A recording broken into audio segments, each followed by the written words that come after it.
In May 1984, when student protests occurred, the military-occupied campus, and Morrell was briefly arrested and then deported to South Africa. In the fraught months that followed, there was a crackdown on activists, and Bathandwa Ndondo, prominent SRC member, was murdered by security police at Cala.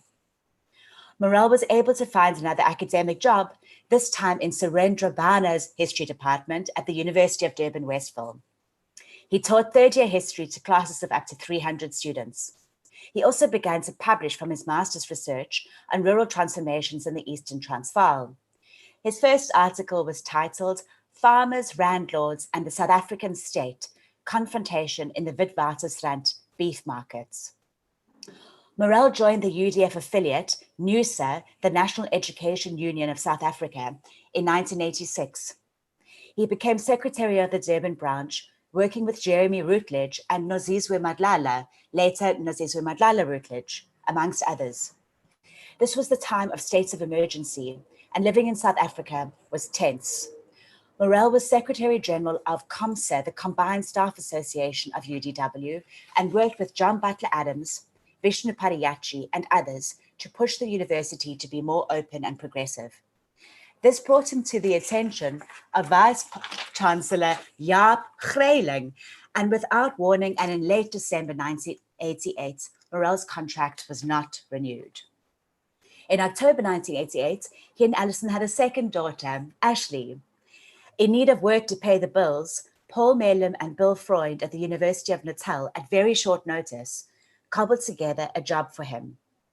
In mid-1989, an opening in the area of history of education in the Department of Education appeared, and Morrell applied successfully for a permanent job as lecturer in education. Morrell was at the University of Natal, or the University of KwaZulu-Natal now, for 21 years.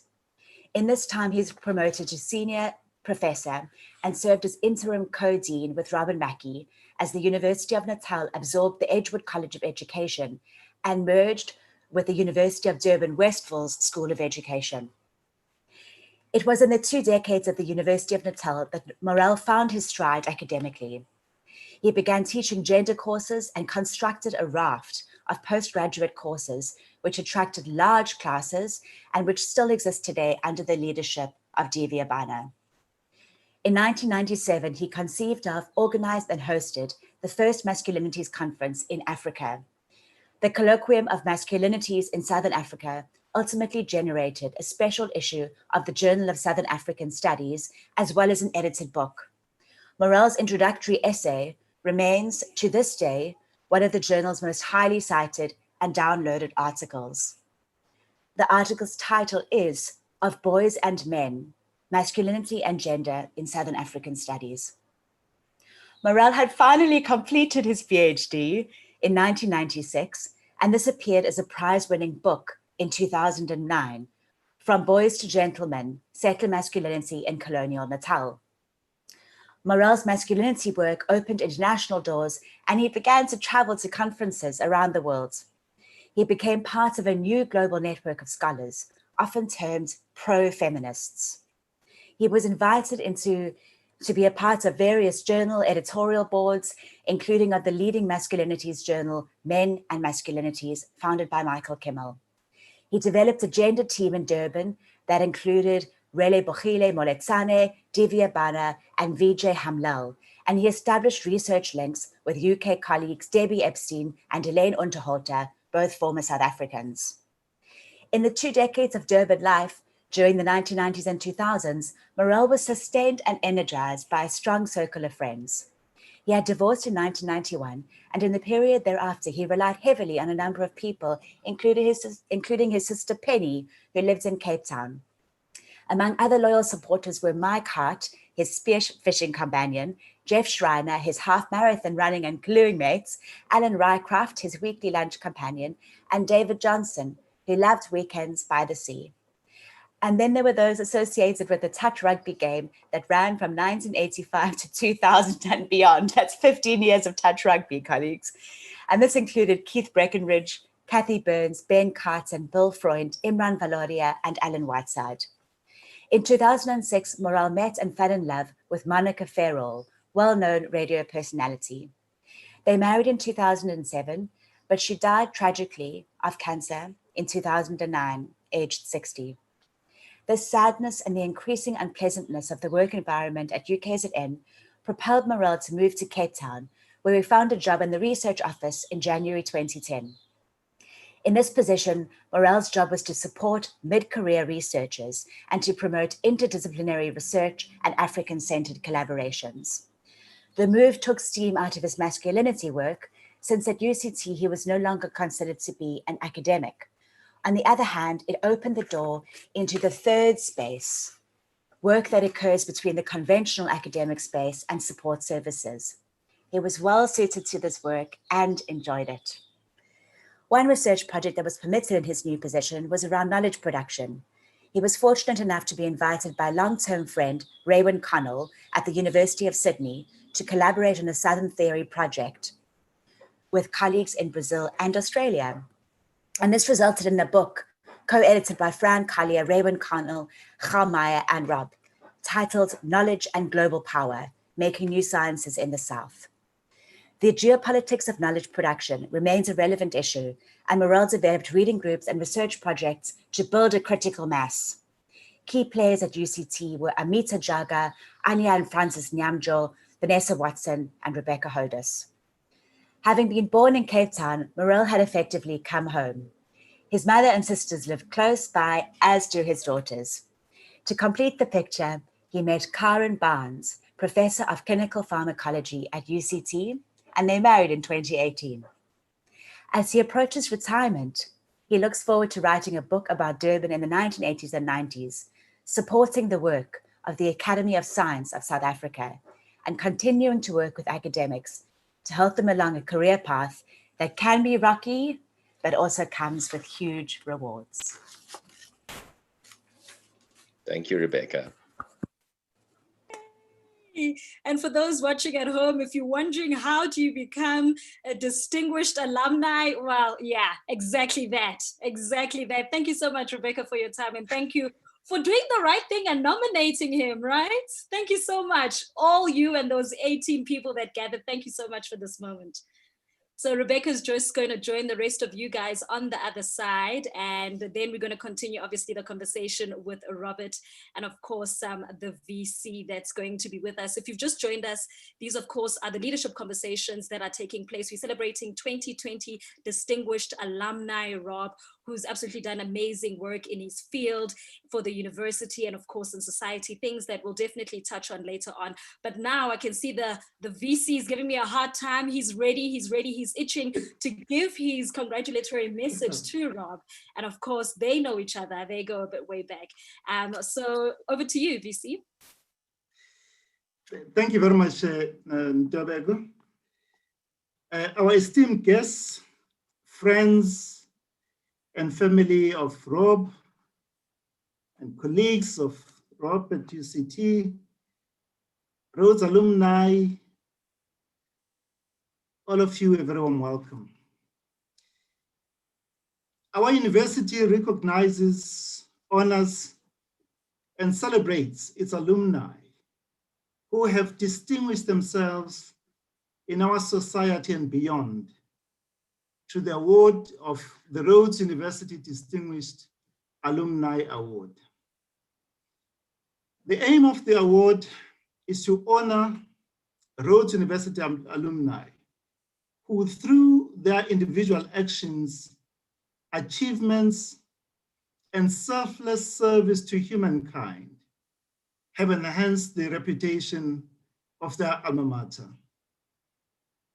It is intended to acknowledge the recipients as outstanding role models for current and future generations of Rhodes University students. The recipient of this award should personify attributes and values that Rhodes University seeks to cultivate in its students. On behalf of our council, our chancellor, and the entire Rhodes University family, I wish to extend our heartfelt congratulations to you, Rob, on your richly deserved recognition by your alma mater with the Rhodes University Alumni Award. Your groundbreaking work on gender and masculinities has made an immense contribution in our understanding of the issues that are so central in our society. And your current role at the University of Cape Town in efforts to advance academic staff demographic transformation through such initiatives as the New Generation Academics Program and the Next Generation Professoriate attest to your qualities as a caring leader, a person imbued with the values of Ubuntu. And through the force of your own personal example, you show us what it means to be fully human. Every year at graduation ceremonies, I remind our new graduates that they are joining a special community of thousands of our alumni across the length and breadth of our continent and beyond. And I tell them that many of these alumni are involved in diverse fields of human endeavor to create a better society and a better world. Animated by our motto, vis virtus veritas, strength, virtue, truth. Inspired by our slogan, where leaders learn, and guided by our values of integrity, respect, social justice, human dignity, human rights, personal excellence, and rational inquiry. They are determined to bequeath future generations a better society and a better world than the one they inherited from generations before theirs. Professor Morrell, you are an embodiment of these values that we endeavor to inculcate in our graduates. Thank you for making a difference. Thank you for playing your role in the creation and sustaining of a better society and a better world, a more just, a more humane, a more equitable, a fairer, and a more compassionate world. Thank you for flying the flag of our university with great honor and distinction. As your alma mater, we salute you, we honor you, we celebrate you, and we commend you for all that you have done and continue to do. We are immensely proud and deeply honored to count you among our most distinguished alumni.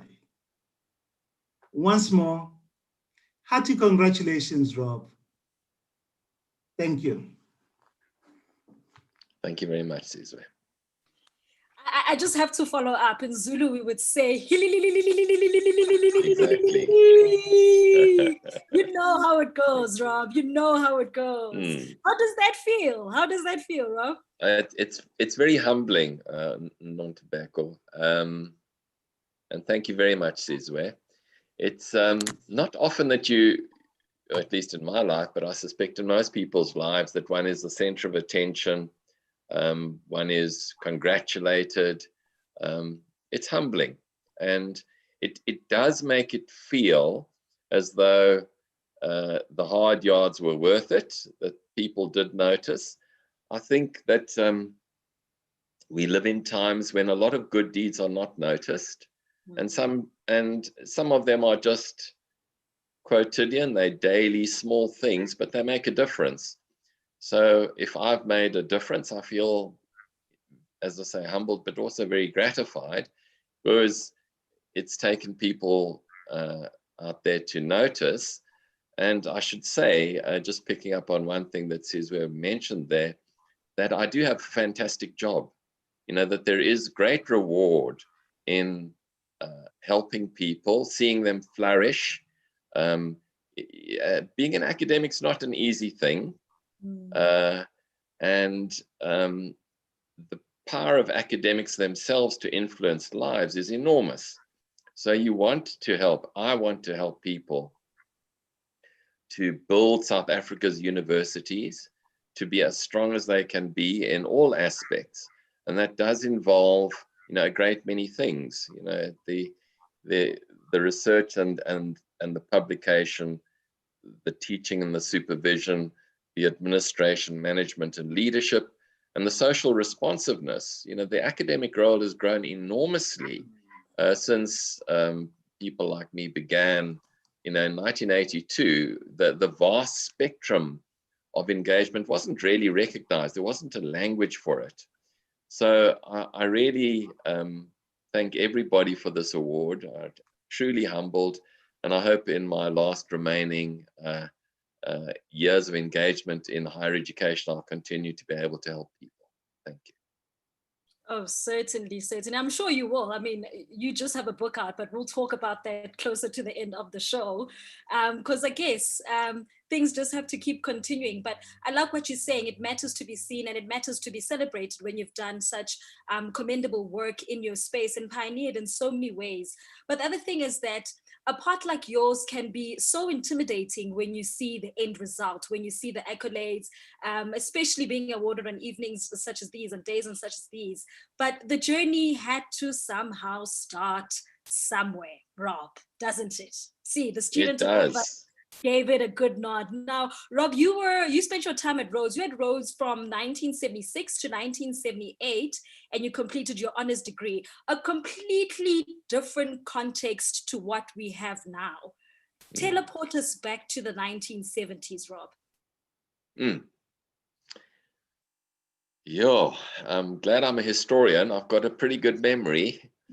I'll start off with the naivety of a first-year student, which is a small story about myself and one of my many failings. I came by train to Grahamstown from Mabizela, actually via Joburg, and I'm very organized in some respects, and in sometimes critical aspects, totally disorganized, negligent. And what happened was, I knew that I was going to be in Kimberley Hall, the residence of Kimberley Hall, which was then called On the Hill. And there was a Bedford truck waiting at the station to pick up students for Kimberley Hall. And then it drove up to Kimberley Hall, and I was asked which residence I was in. I said, I don't know. Said, well, there's Cullen, Bowles, Petrative, Thomas Pringle, and Walker. So they in different places. Where must we drop you? So I said, well, I don't know. So there I had the ignominy of having to open my suitcase with all my clothes and everything and look for the letter which told me which actual residence I was in. I discovered then I was in Thomas Pringle residence, and that maybe in future I should pay a little bit more attention to the details. So that was my introduction to Rhodes University. It was slightly chaotic. I felt totally new, incompetent, but I had been a boarder at school, so I was used to residence life in some respects. So that's a small pity porting for starters. Now, VC, that was the 70s. You had a different experience maybe in the 80s in Fort Hare, because you did your BSc there in Fort Hare. How was the context there? Give us a picture.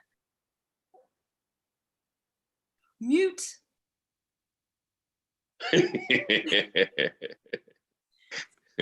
Sorry about that. Yes, I went to Fort Hare in 1981. Those were difficult years. There was a time when the homeland of Ciskei had just gained its notional independence. And so the Ciskei government wanted to incorporate Fort Hare under the sky. And so we had to fight pitched battles in those years. But of course, the political climate in the country was quite turbulent. And so was expelled for at least twice and was arrested and had to spend time in the holding cells and in Alice. So those were turbulent times, the early 80s to the mid 80s. Yeah. So the politics inevitably has always been there. And my question, I always interviewing people, I always wonder, what are some of the initial influences that you have at such a young age that allows you to dream beyond your current climate? Because a lot of the current climate influenced what the both of you did. What are you doing right now? So what were the influences from such a young age that was around you that said, we need to do things differently and we need to start instituting some change? I mean, Rob, you were a journalism student right then. The 1976 uprising was a different story altogether. The politics were exceptionally heightened. What influences you? What do you pick and choose to take to make you the person that you are now? No, those are great questions, and I think they remain great questions, for all generations. The relationship between the self and the context. I was very fortunate to be a journalism student because a lot of the contestation was happening within journalism. You had Mildersgate, you had a lot of investigative journalism that was trying to expose the excesses of apartheid, the security apparatus, later on the death squads, so that when the student uprising occurred, it was journalists who reported what was going on. There was a huge clampdown immediately and subsequently, and journalists were often trying to find out what had happened. And that leads to the exposure of injustice.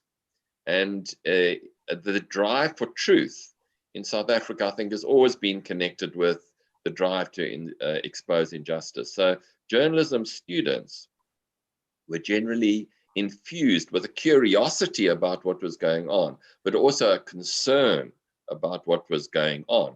And there is a narrow line between being a reporter and reporting what you are seeing and being an advocate for change. And I think it's a difficult one for all journalists and indeed researchers to try and navigate between the two. But certainly in 76, right through the 70s, Rhodes's journalism department was a place of activism, of people wanting to expose injustice. And it became difficult particularly after Steve Biko was murdered, because the racial division that had not been so apparent, at least not to white journalism students, suddenly became very apparent.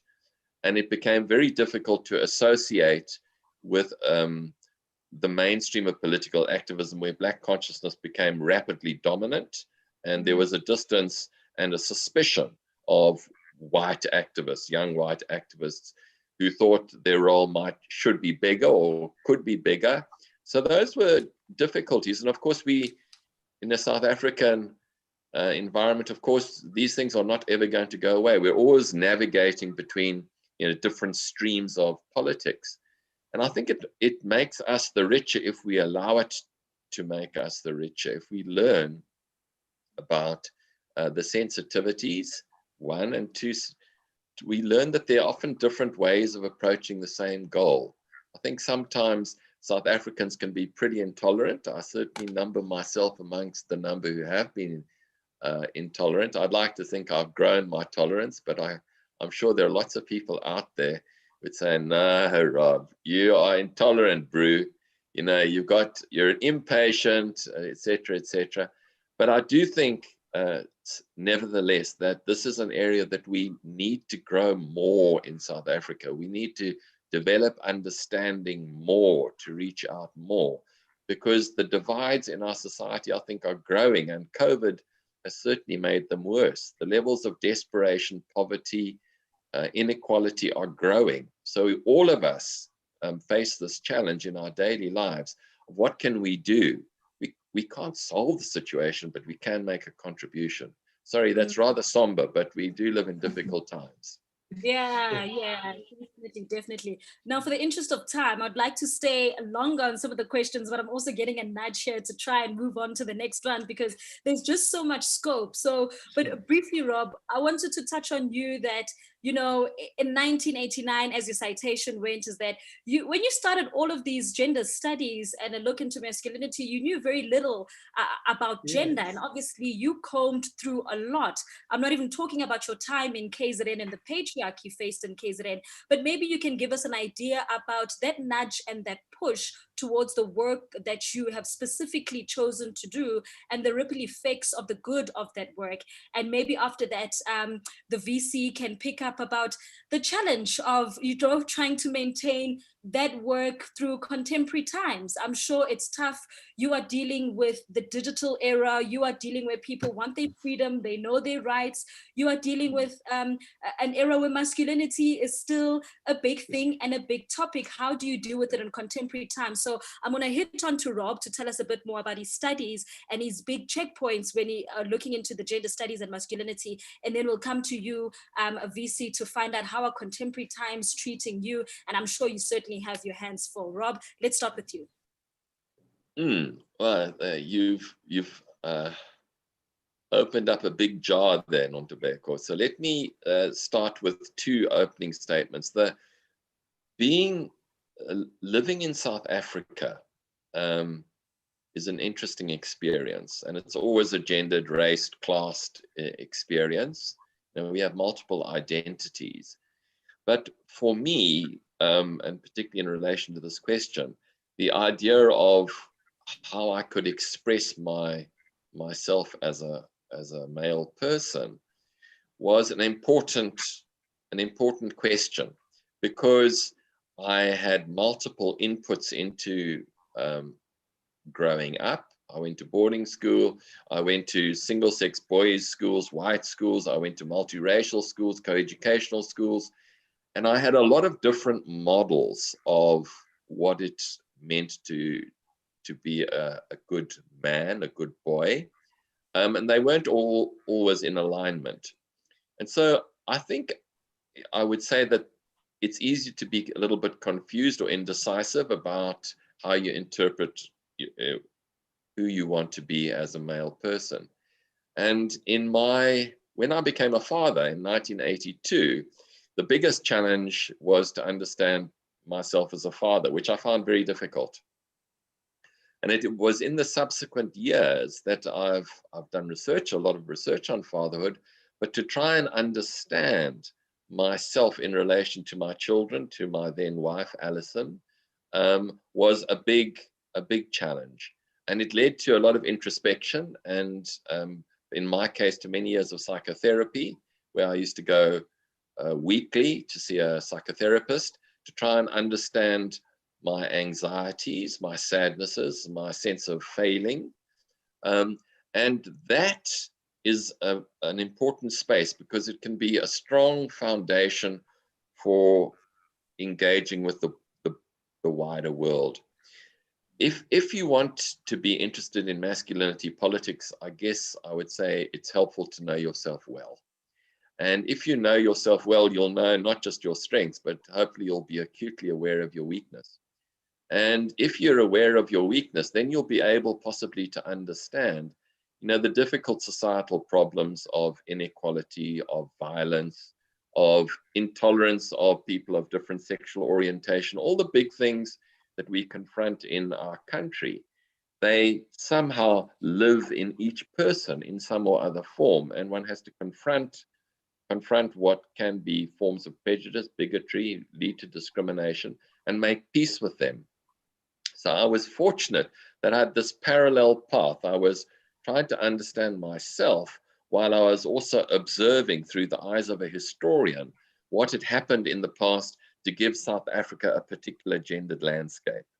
So a couple of those features is South Africa is a very militarized society. It's been through right from the start, through the colonial wars, the wars of dispossession, the engagements in the world wars, the South African Anglo-Boer War, and so forth and so on. And we still remain a society that's pretty obsessed with the military. And I was myself, I did military service. And so that's the one part that we need to understand and keep to bear in mind. We don't have conscription anymore, but we can still see that the impact of that form of masculinity in the way that men disport themselves and understand themselves. The way that protest is mounted so often is very militaristic. It's very confrontational. Now, so that's on the one thing, on the one hand. On the other hand is, how does that play out in intimate relationships between men and women, between men and men, between men and their children? So there's a lot to contemplate.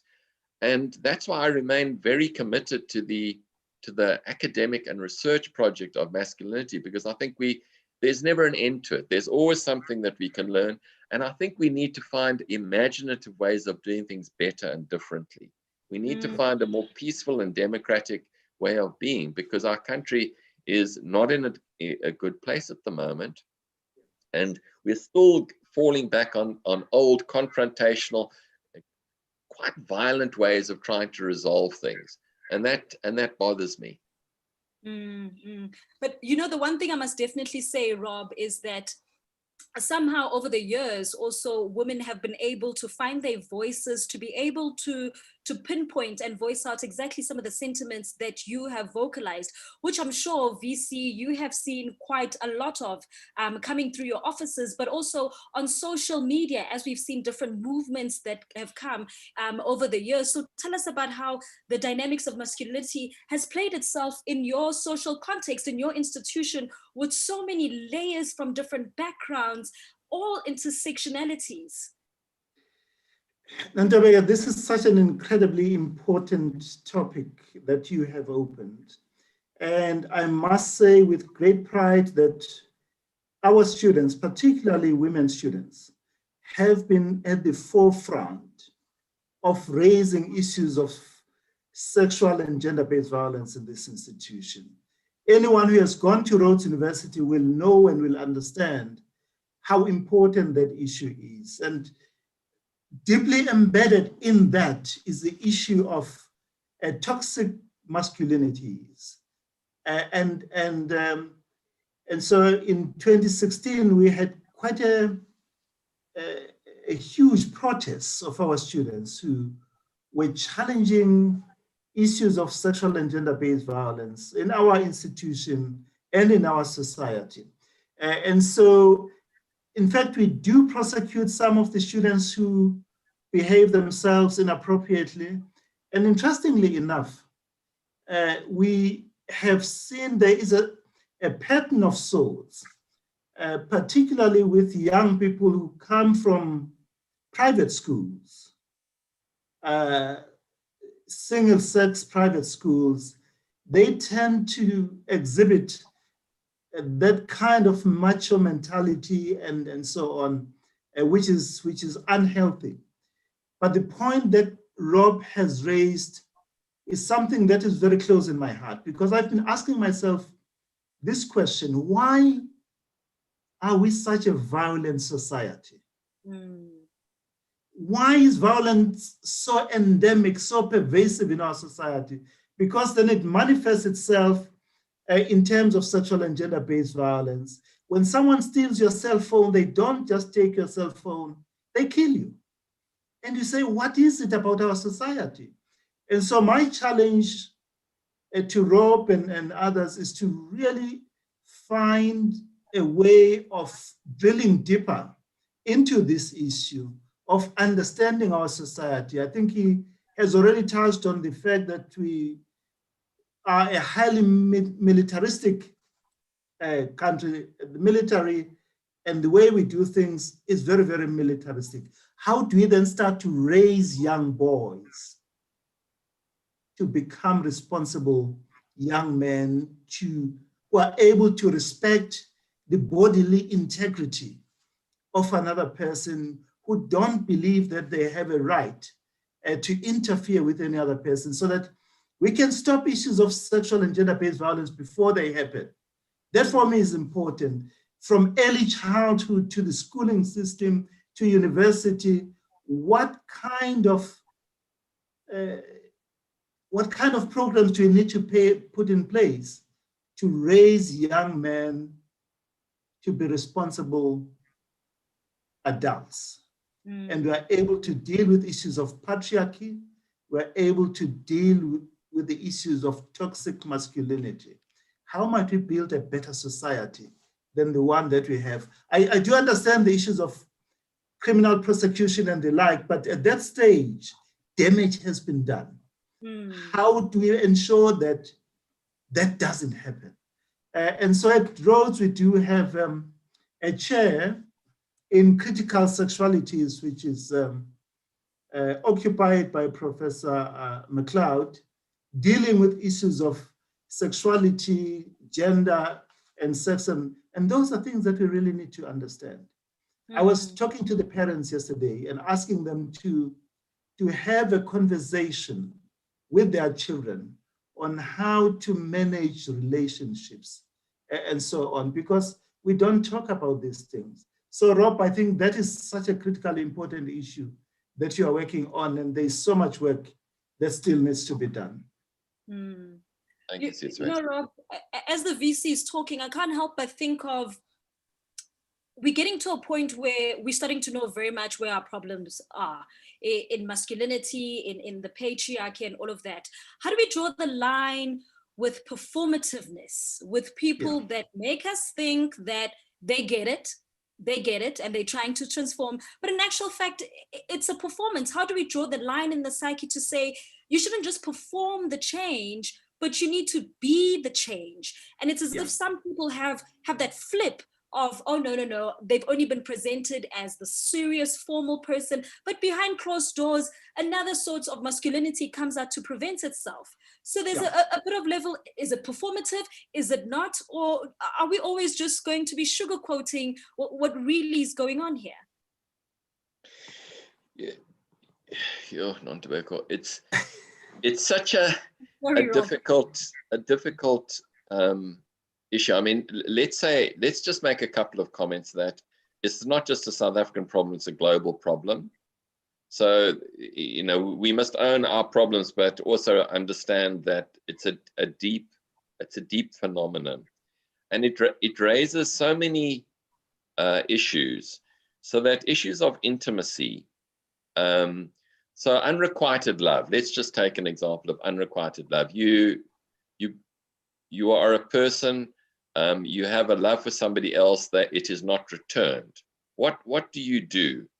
Well, what you do is going to require a choice, and your choice is going to be determined by many different factors. It's going to be determined by how and who gave you love, how you were given love, what love you saw around you, what you expected of love. These are all very deep things. We can't rewind to everybody's childhood. Everybody has had bad experiences. Not that you have bad experiences, the problem, it's what you do with them. And in the way that we deal with things like poverty, of abuse, of all kinds of humiliations, disappointments, the reason I'm mentioning all of these things is because I'm trying to show a picture of how dense the problem is, that I think often initiatives, and you're pointing into it yourself, they're focused on one thing. And they don't realize how that thing is connected to so many other things. So that the problem with a prosecutorial or a criminal approach is it just identifies the one thing. But that's not solving the problem. That's addressing a particular thing that has happened. Cesve's point is, how do we have a longer term conception of how we make society incrementally better? And by the way, I think South Africa is getting better. I think we're in a better place than we were 40, 30, 20 years ago. Now, I think we must remember that, because we navel gaze mostly in a rather negative way. Women have a much greater share of the formal labor economy. You know, they have more chances of upward mobility. The social grants are better here than in any other country in Africa, etc., etc. I'm not saying it's wonderful, but the various supports, the child support grant, all of these things are important to recognize that we've made progress. But when you talk about a problem, you don't look backwards, you look forwards. So I'm very much in favor of a multiple approach where we understand that people all need help, and we should try and be reaching out to people to help. And unfortunately, in a resource-poor country, you can't only look to the state. You have to look at your personal resources, your own responsibilities, and people around you. And I think we've become cut off from one another. You know, families are frequently under-resourced. Often children don't know their fathers, are brought up by their grandmothers and so forth. And a lot of those people turn out to be brilliant people. Now, that's the other thing we need to remember. But a lot of them are pretty broken. And I do think that the extent of the problem, when you break it down like that, is enormous. And to expect a quick fix is, I think, unrealistic. Sorry, another somber conclusion. But Rob, I think what is important for me is, what are the first baby steps that we need to take, and acknowledge that it will take a long time to transform our society into a society of our dreams? What are the first baby steps that we need to take today so that in 20, 30 years' time, we are not talking about these same issues pertaining to gender and gender-based violence? I think that one of the small steps that have been taken in South Africa and elsewhere has been to try and bring the father into a more caring role in relation to kids from early on. It's a global thing, getting them into actually the birthing process and actually allowing a bond to form. Even if there's a case of divorce or distance, whatever the case might be, fathers can play a very positive role, as obviously do mothers. I'm sorry, I'm just talking about masculinity. But the idea that little kids need security, they need presence, constant presence, they need to be affirmed. These things are not only to do with money and resource. You can actually provide these things.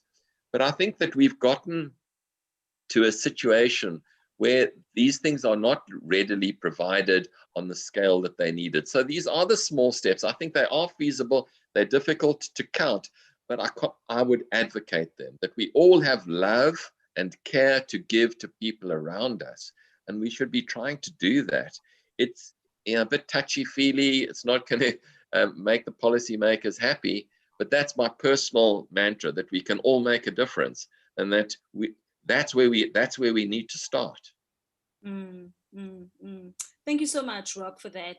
And you know what I love about both the men that are on this panel is that the conversation ends up coming back to what one can do. It's quite a progressive conversation, not just looking at the context and looking at our history, but both of you are coming up with what is tangible that we can do and that is realistic that we can do. Because often people will mention psychological help, but let's be honest, with some of the resources that we have in the country, it's not possible for absolutely everyone. So thank you for that, for coming to the fore. But in other ways that you've also liked progress, because hey, where leaders learn, they like progress and going forward. One of the big roles that you've played is also transformation in higher education. So your transformation is not just from when you talk gender and masculinity, you also are big on transformation. And you at UCT have made considerable efforts in trying to change the demographics there in the senior leadership and the professorate. And some of the work that you've done there, which lets me be interested in, if we look at it all, it seems to me that there hasn't been much support for Black academics, particularly looking towards going the full route in terms of support.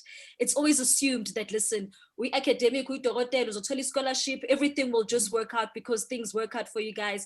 But in actual fact, there's a lot that is not working right within the system. And once again, Rob, you have said, I'm getting out my spanners, my toolbox, and we are going to fix this system inch by inch. So tell us about some of the work there, the necessary work that you've had to do regarding transformation.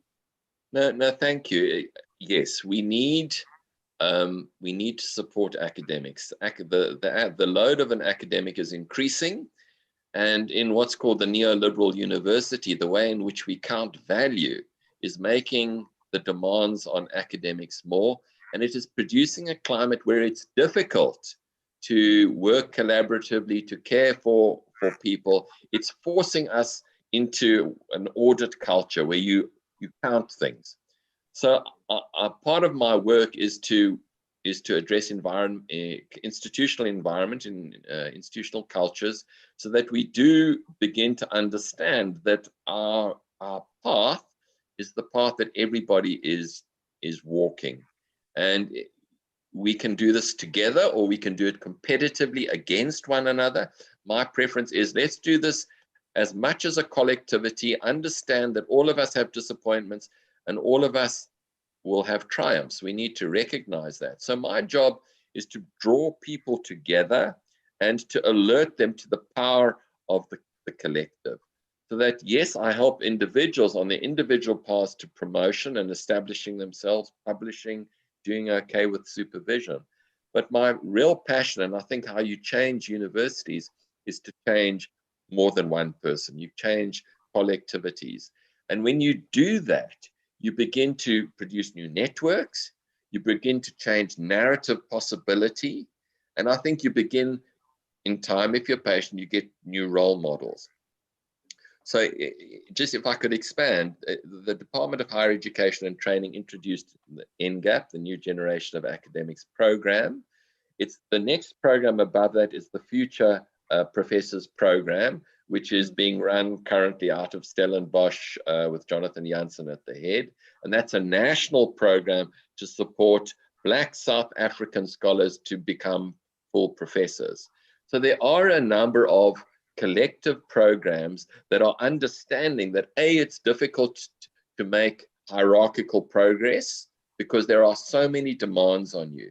And that just to throw somebody into the swimming pool and expect them to swim is not a reasonable expectation. That a lot of people need help, but when you give an individual help, you're also helping the institution and you are helping a collectivity. So there's an accelerator potential, I think, of working in these programs, which I think all universities can adopt. It's a problem because I think, probably the only person in the country whose dedicated job is to do this. It's an extra post. This is where, I don't know how you would, you can get people to work who are academics to work in the post. I'm a dedicated person. I'm so fortunate to have the work that I have. Yeah, Rob, you've interacted with it in the system. For you, VC, I am pretty sure as a Black person, a Black academic, a Black maths academic, you have been through the fire and the baptism of this all, which makes the program quite relevant. But it wasn't there during your time, was it? But here we are. It wasn't there. And I think what is particularly significant that Rob is leading this program at UCT is that it debunks this myth that it has to be a Black person who has to champion transformation. And so I think that is really absolutely amazing. It's wonderful that it's not about one's pigmentation, it's about your orientation. If your heart is in the right place, you are able to drive transformation. And I think that is important. At Rhodes, we do have an outstanding academic in Mendi Hlengwa, who is the counterpart of Rob, who is also doing a fantastic job. Nantobeko, here's the most important thing. If you really want to achieve excellence, you achieve it by drawing on the broadest possible pool of talent. What that means in our case, bring on board different people with different experiences to be able to make a contribution, because it is in drawing on that diversity that you are able to really advance excellence. And so we are really grateful to the Department of Higher Education and Training for the NGAP program and for the new generation of professoriate, because it is now starting to create opportunities for young people who otherwise would have never thought of academia for a career. And they are given 6 years to develop fully into academia. Blacks who have been excluded for a long time, women in particular, our higher echelons of the academy still reflect white male. As professor, associate professor, there is a great paucity of Blacks and women. And so this program is intended to contribute significantly in that regard. Of course, it was not there in our times. It was really a case of swim or sink. And if you were not as resilient, you could not succeed. But more than that, Nontobeko, if one understands that many of these young Black graduates, when they finish their basic degree, they are under immense pressure from their families to start to provide for the family. And so thinking of going for postgrad studies, PhDs, is something that is far from their minds. Not that they don't have what it would take, but it's because of the pressures of family and society. And so these programs are making an immense contribution in transforming our academy and our staff and so on. So again, I think with people like Rob, we can only move forward. And I'm really delighted about that. Can I just add something? Sizwe, thank you very much. I would agree with all of that, absolutely. And as you were talking, I was remembering Bongani Mayosi's lift as you rise. And it's such a beautiful expression. You know, it draws attention to excellence, but the obligation, if you like, or the opportunity to work with people to raise everybody. It's not just about the self. It's about collectivities, about institutions. And I think that's, you know, there's a real inspirational opportunity in that particular phrasing, lift as you rise. It's a beautiful thing.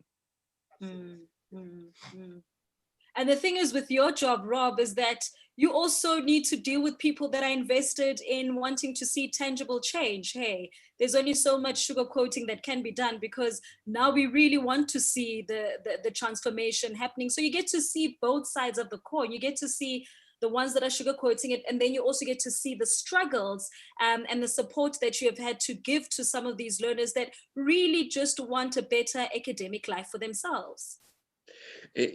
Nontobeko, exactly. You know, when I started the next generation professoriate, you know, people were a bit skeptical. Here's, you know, this elderly white guy, you know, what's he seen?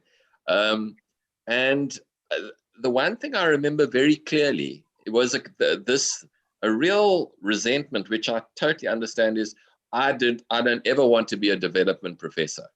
I don't want that. I want to rise on the basis of my own qualities and my own achievements. And I think that that's a really important message about the dignity of work. Nobody wants condescension. Nobody wants a handout. You want people to be able to grow in confidence. So it's a capacity building exercise. And capacity is not just about skills. It's about believing that you can do something.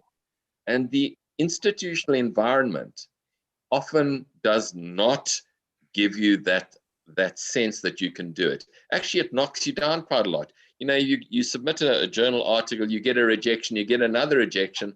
After the third, you think, well, I'm not cut out for this. And it really takes something from you.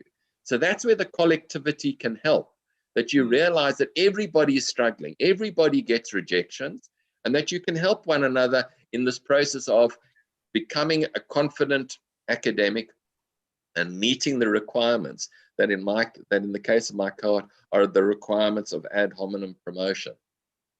And I'm sure for you, VC, the pressures are also a bit different. There's an expectation to say, "Siqoqe sonke esintundu usifake khona phakathi," which is a totally different approach. But people can take it there to say, if you're keen on transform the whole body, transform as much possible. Can we do it so rapidly, so fast, without looking at some of the key issues that Rob has highlighted? I think the critical thing is to create opportunities for people to develop to their full potential. And that is something that has been sorely missing all along. Here at Rhodes, we have Professor Sue McKenna, who is the director of our postgraduate studies. The things that Rob is talking about, nurturing these postgraduate students, creating opportunities, writing retreats and the like, being able to critique one another, that is part of nurturing and raising those people. So you cannot achieve transformation by simply fast-tracking things without taking due regard to quality. Of course, people tend to raise issues of quality. The moment you talk about transformation, then immediately they raise issues of quality. In fact, you cannot, as I've indicated, achieve excellence without transformation, because you want to be sure that you advance quality. And so these things cannot be achieved in a short space of time, but it is important that we create opportunities for young people to aspire to be academics, support them, nurture them, mentor them, so that they realize their full potential. We all have God-given talents. We all have potential to succeed. And all that is needed to do is to create a fair opportunity for all of us to be our best. And that is what Rob is doing. That is what Mandy is doing, creating opportunities and supporting Black academics and women to occupy their rightful place, not as a favor, but as a recognition of our common humanity and our shared destiny. Don't throw us a bone.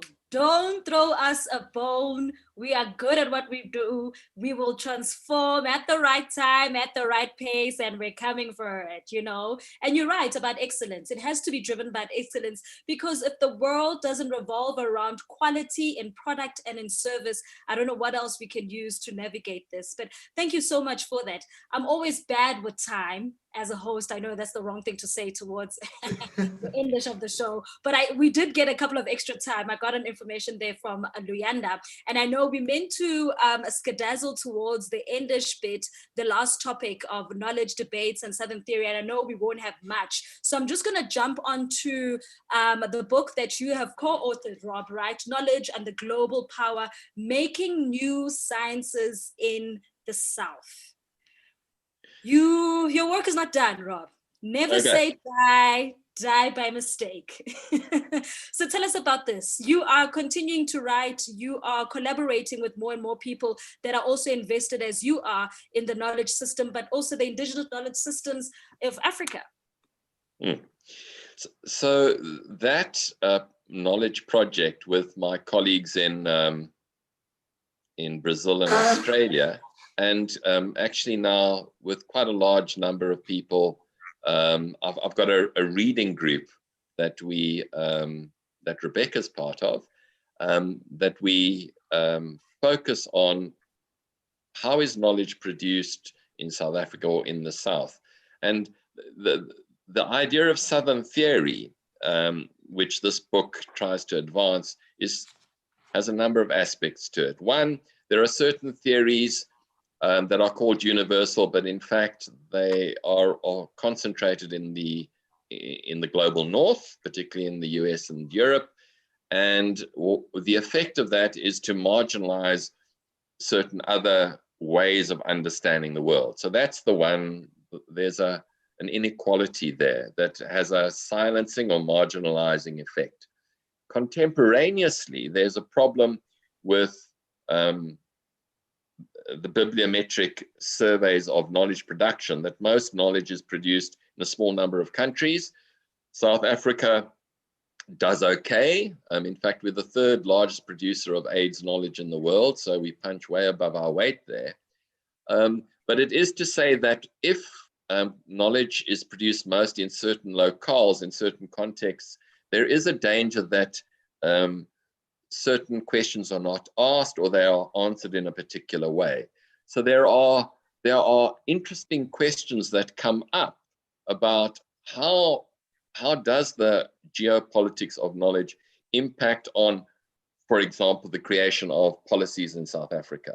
Are we looking at only northern models? Are we home growing, or is there a fruitful combination of multiple sources of knowledge? My own view is that there's all of those things occur. Some areas are totally dominated, partly because the technology is so expensive that actually we don't have the ability to do a lot of the research. SKA would be one example that goes against the grain, but there are many scientific processes that are exceptionally expensive, and many third world countries, so-called in the global south, can't afford them. So there are some limitations. Let us not ignore that. And there are ways of sharing resources. That's a separate kind of question.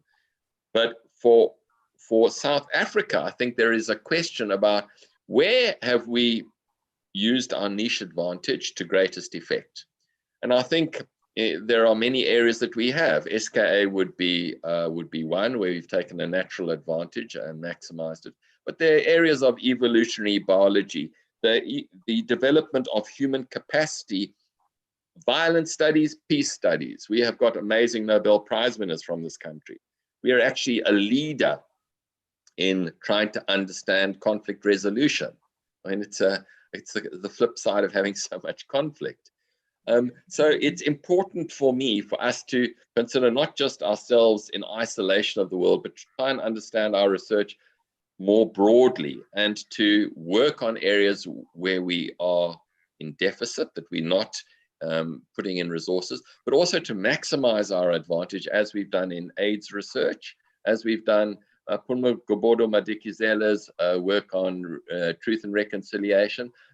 We've been leaders there. You know, I think we can be justly proud of our research record. So it's not just a question that we're in the global south, we're not good enough. In fact, that's not a helpful narrative. But I think to be aware of our location and to then advance a research agenda on the basis of our local needs, knowing what there is elsewhere in the world, is an important question and an important issue to take into account. Mm-hmm. For you, Rob, it's come in the form of geopolitics. For you, VC, it comes in a conversation of curriculum change, of decolonization. That all comes shifted straight to you. How then do you handle it? Bear in mind, we just talked about transformation and not being able to fast track things too much, that we can't be able to handle the actual process to make the change that's needed. How is this conversation affecting now you on your side with the student body that you have? What Rob is talking about is right at the heart of the transformation of the curriculum. What it is that we teach, how we teach it, are we privileging knowledge from some parts of the world to the exclusion of that comes from other parts of the world? Are we taking into cognizance the lived experiences that are brought by our students and so on? You're really talking about curriculum transformation. You're talking about decolonizing knowledge. And I subscribe to the view that there is unity in knowledge. And so instead of jettisoning knowledge that comes from some parts of the world, my view is that we need to bring all of that together and acknowledge different knowledges, and in the process create a much richer educational experience for our students. Because if you privilege knowledge from some parts and particular ways of knowing, you are really not enriching the educational experience of our students. So what Rob is talking about, the geopolitics of knowledge, is so critically important. And there was, of course, during the protests of 2015 and 2016, this notion from some people that we should really focus on African knowledge and so on. And my view was, we would be that much the poorer if we did that. What we need to do is to create space and decenter what is considered as Western knowledge, and create this multiplicity of knowledges so that our students are better prepared for global citizenship. And so I'm very excited about that, and our academics are doing a lot of work in that regard, but it also requires a certain level of allowing yourself to be vulnerable as an academic, to construct the classroom space in a manner that allows for you and the students to be equally vulnerable, to interrogate all the knowledge that is before you. So it's really an exciting area of transformation where we don't present knowledge as a final product, but as tentative, worthy of further exploration and refinement, and being enriched by knowledge and epistemic traditions coming from diverse parts of the world. And also about the pedagogy, what philosophy, what orientation underpins that pedagogy. So it's really a rich area of curriculum transformation that we all grapple with on an ongoing basis. Nontobeko, can I just jump in there to add my agreement to what Sizwe has said, but to add a historical note in a way to congratulate Rhodes University. In 1978, I think it was, in the history department at Rhodes, African history was introduced. It involved a struggle because up until that time, African history had no place at all. And it led to the development of a specializations at the honors year of Ndebele history, the Chimurenga, the 1896-97 War of Liberation in Zimbabwe, which is to say to the younger generation that Rhodes has been transforming its curriculum for quite a long time. You know, of course, the curriculum it's not a static thing. It is constantly being interrogated. And that is what knowledge is about. We have to interrogate. But I do want to make that historical point that I don't think Rhodes has been slow at this. I think it has been doing it for a long time. There you go, VC. You happy with that one? Rob's got your back, VC. Rob's got your back. A lot of work has certainly been done right there. Sure. Thank you so much, I think, for everyone joining us. And what I like there is also the VC saying that you also have to allow academics to be vulnerable. And with that said, allowing people to be vulnerable makes me want to throw my eyes at you, Rob, because again, your work is not done, because you also are looking for a historical book on the Durban anti-apartheid communities in the 1980s. So there's still more work coming your way. Hey, Rob? Oh yeah, no, work never stops. Inquiry never stops. You know, I think if one has curiosity, there's always so much interesting. South Africa is such a rich country in terms of experience, history, and so forth. So that if you've got curiosity and a bit of energy, I think the sky's the limit. By the way, I just see I've got a few comments there from Mike Kenyon, who was at Rhodes with me. Mike was always an Opsturk. I hope he's cut his hair since the 1970s. He says he thinks I'm giving everything a bit of an easy ride, you know, like I've become soft. I've lost my hard radical edge. Sorry, Mike, it's probably true. he says he's still got hair. It's getting personal. It's getting personal. Yeah. Oh man, thank you so much for joining us, guys. As much as I actually want to carry on, there's so much of the conversation that we can have, but I think, Rob, there's as much of your brain we can pick, and I'm sure we can definitely follow more of your story online as you join that long list of distinguished alumni that are on the website. If you guys want to check out the full list, it's on the RUAC website. You can definitely check it out. It's dating back from 2005 all the way to 2019. Rob's going to be the new edition. So please go read up about him, go read up about the amazing work, and also budget for those books that are definitely coming out, because Rob ain't going nowhere, guys. So thank you so much for everyone for joining us, our very first series of these leadership conversations. Thank you so much, Rob, for allowing us to know so much. I think as the youth, sometimes for us, we just want things easy and moving, but it's so good to be given some sort of context of where we come from so that we can better navigate the direction of future on a future basis. For you, VC, it's been absolutely awesome. You've got your students to deal with. You got so much to deal with. I mean, there's so much work, and of course, I mean, the pressure of having so many eyes on you and doing so much work and really transforming and trying to do considerable change in the university. You've got a lot of work in your hands, but thank you so much for joining in and also sharing some of the things that have come up in your own journey and the seriousness of all. So thank you so much for everyone. Thank you so much for everyone at home in different corners of the world. It's been absolutely amazing. To you, Rob, for the last time, Siti halala, halala, halala, halala. In Kosovo, they're saying, fly on, fly on. Thank It's you beautiful very much. to see you do Thank the you. best that you do and putting so much passion towards it. For me, passion is the one thing that I see resonating throughout your work. And for me, that's a big thing to take home. So thank you so much, Rebecca. Thank you so much to you two. Thank you so much to the team at the Rhodes University building and the alumni office.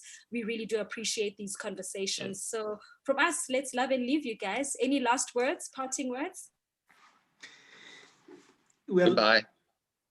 Thank you so much, Nantobego. This has been great. And Rob, thank you for assuring us that tomorrow is bright with promise. Thank you. Thank you for all that you do. Thank you. Thank you, all of you. Thank you. Rob, I mean, I think you have to drop the mic on this one. You take it, you close us, you wrap us up. Thank everyone watching you. Thank everyone from home. Your turn, Rob. I'm done talking. Take it over. Well, what can I say? Been a wonderful experience. Thank you very much. I feel honored. I think this is a wonderful event. Look forward to listening to the next one next week. Yes, certainly. Thank you. Thank you. Yeah. Charmaine, I see you popped up your screen there. Do you have any announcements for us that are coming through? No, I'll post the recording on social media shortly. Okay. Thank you so much. Perfect. Thank you, everyone. Please enjoy the rest of your Thursday. Rob, you're the winning man. VC, we'll see you where we see you, which is always on the screen or in your office. Thank you so much, everyone. Rebecca, thanks for the love. Luyanda, thank you. And Hilva, thank you as well. Thank you so much, guys. And hey, Rhodes University, where leaders learn. Let's be out. Let's walk on out of here, guys. Bye. Bye. Thank you very much, man. Bye. Bye.